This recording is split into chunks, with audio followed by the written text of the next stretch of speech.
అమల్లోకి సిఏఏ, మోదీ సర్కార్ మరో సంచలన నిర్ణయం.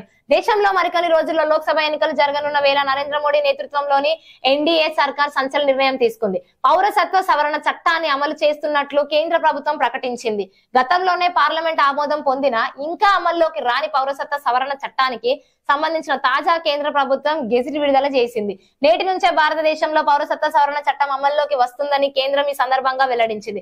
2019 డిసెంబర్ 11వ తేదీన ఈ పౌరసత్వ సవరణ చట్టం పార్లమెంట్ ఆమోదం పొందింది. దీనికి సంబంధించి అప్పటి రాష్ట్రపతి రామ్నాథ్ కోవింద్ కూడా సంతకం చేశారు. అయితే ఈ పౌరసత్వ సవరణ చట్టం పైన తీవ్ర వ్యతిరేకత వ్యక్తం కావడంతో నిబంధనలు, విధి విధానాల మాత్రం ఇప్పటి వరకు కేంద్రం రూపొందించలేదు. తాజాగా ఈ సిఏఏను అమల్లోకి తీసుకొస్తున్నట్లు ప్రకటన చేయడం సంచలనంగా మారింది.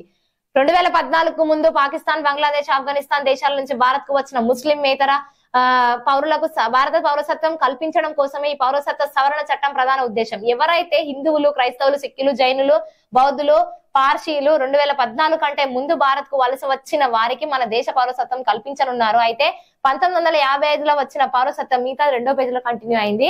ఇప్పుడు మనం ఈ పౌరసత్వం గురించి మాట్లాడుకోవాలనుకుంటే ఆల్రెడీ చట్టం వచ్చింది 2019 డిసెంబర్ 11న. అంటే ఇది 2024. దాదాపు చట్టం వచ్చి 2019లో ఆమోదించబడితే 2020, 21, 22, 23 దాదాపు 4 సంవత్సరాల నుంచి ఈ చట్టం గురించి ఏ విధమైన ఇది కూడా కాలేదు.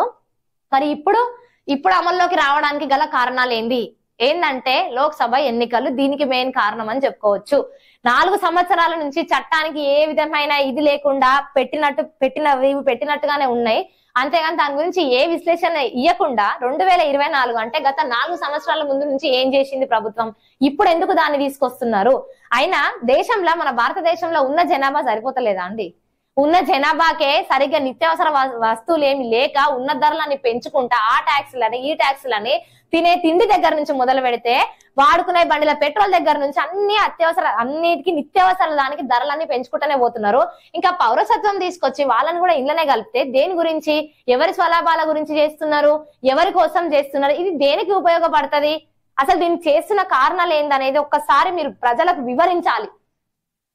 ఇంకొకటి, విధి విధానాలు. ఇప్పుడు ఈ పౌరసత్వం సవరణ చట్టం పైన తీవ్ర వ్యతిరేకత వ్యక్తం కావడం అంటే అప్పటి నుంచే వ్యతిరేకత, ఎప్పుడైతే ఇది చట్టం తీసుకొస్తున్నామని అంటున్నారో ఆ విశేషం వచ్చినప్పటి నుంచి కూడా దీనికి వ్యతిరేకత అనేది ఇప్పటి వరకు కూడా ఇంకా తొలగిపోలేదు.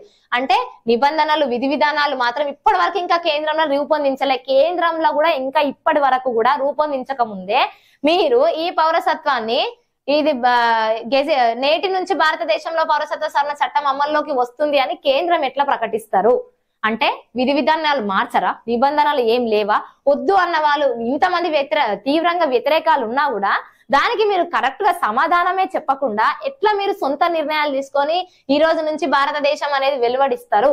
అది మీరు ఒక్కసారి గమనించుకోవాలి. 2019లో ఉన్న చట్టాన్ని 4 సంవత్సరాలుగా దాన్ని వాయిదా పెట్టి ఇప్పుడు వస్తున్న లోక్సభ ఎన్నికలలో మీకు ప్లస్ పాయింట్ అవుతుందని చెప్పేసి మీరు ఏ విధంగా అయితే సమన్వయంగా మీరు ఎదిగేది ఒకటే చూస్తున్నారు. అందుకనే పౌరసత్వం అనేది 4 ఏళ్ల నుంచి హోల్డ్ పెట్టి ఇప్పుడు తీసుకొస్తున్నారు అనమాట. ఇది అసలు సంగతి.